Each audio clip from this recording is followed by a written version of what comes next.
Hi, I'm Larry Richardson and welcome to episode 4 of Sea Level Rise Real Estate. Now, in the introductory episode, we gave you a general idea of the issues that are confronting buyers, sellers, owners, and real estate agents in communities that are experiencing sea level rise flooding. In episode 2, we went into the issues that are confronting buyers, and in episode 3, we discussed sellers. Now this is episode 4, where we're going to focus on owners. Now the biggest decision that the owners have to make is, should I stay or should I go? This is a very, very difficult decision for anybody to make. And I do understand that owners have a very, very strong tie to their property. It's an emotional tie. You've invested a lot in that property. But truth be told, if sea level rise flooding is in your community or it is directly impacting your property, you have a lot of decisions to make. And the first thing you need to do is gather information. You need to make informed decisions. Now this is where sea level rise real estate comes in. I have this website that will give you updates, constant updates on how communities, how individuals, how everyone is dealing with sea level rise flooding as it's impacting our coastal areas. I've also published 7 sea level rise real estate questions. This is the 2020 edition, which will give you the questions you need to ask and the sources you need to go to get answers. Now, if your property is being impacted right now by sea level rise flooding, you have to decide, are you willing to stay and put in the financial effort and really the elbow grease into saving your property? And part of that, especially if you're right on the water, is determining should you raise your seawall, should you raise your dock, should you elevate your property, and getting the quotes for that from all of the right experts. So that's part one.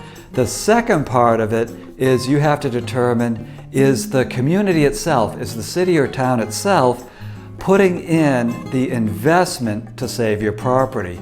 Are there city seawalls that need to be raised up? Do they need to raise the roads so you can get in and out of your property? And do they need to raise basically the infrastructure, such as water and sewer pipes, that you need to get essential services? And then the next question after that is, how much is it going to cost? And what does that taxation mean to you? Are they going to do it through fund the improvements through direct taxation, or are they going to use a bond issue, and can you afford it? And then the next question after that is, do you believe that what they're going to do will be effective to make your property fully functional? That's a lot to deal with. That's an awful lot to deal with. Now, if your property isn't flooding right now, you're an owner, your property's not flooding, you still have to stay on top of this. You have to figure out, if it's not flooding right now, how far is the water away from me? Because sea level rise, it's rising and rising. To give you an example, in the last couple of months alone, the experts have gone from estimating 3 feet of sea level rise by 2100 to 6 feet. That's a substantial difference. And that's going to affect the incremental amount of sea level rise between now and then. So it's going up and up. So if the water isn't actually impacting your property, you need to use the resources in this book to find out when it might arrive at your property. The other thing you need to be concerned about is, again, taxation. Even though you're not being flooded, you are going to have to help fund any improvements the city makes to raise up the roads, raise up the infrastructure, and make any other changes that are going to keep your community livable. Another question is flood insurance. Will you still have access to affordable flood insurance? You got to stay on top of that.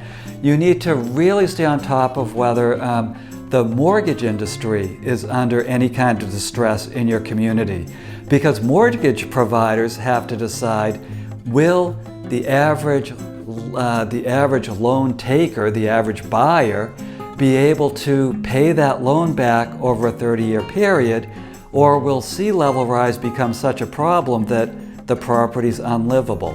So that's another issue. And the final issue that anyone who lives in a community that has a condo association or a homeowner association has to consider is, what's their plan? If they're in a coastal community, chances are they have to decide, do we have to raise up our seawall? Do we have to raise up our dock? Do we have to raise up our own critical infrastructure, our parking lots? What's their plan? And also take a look at what's the estimate for that. Because just routine maintenance in coastal areas where we have a lot of saltwater mist blowing around can be quite expensive. Just routine maintenance can be anywhere from, I've seen it, $30,000 to $50,000 per resident to replace the stucco in a building and work on the steel that supports the skeleton, basically the outside of the building. So that's the kind of stuff that owners absolutely have to consider. Now, I've probably made your eyes cross and your head spinning, but this is very structured. This is a very structured presentation, 7 sea level rise real estate questions, very structured. It will explain to you what the different issues are that you need to consider, who the experts are that you need to talk to, and how to proceed from there. So I hope you will take a look at this book. It's available on Amazon.com, and you can get to the link to it on my website, sealevelriserealestate.com. Now, in the next episode, I'm going to discuss real estate agents. They have their own challenges. So I hope you'll take a look at that video too. Until then, I'm Larry Richardson, and I look forward to seeing you.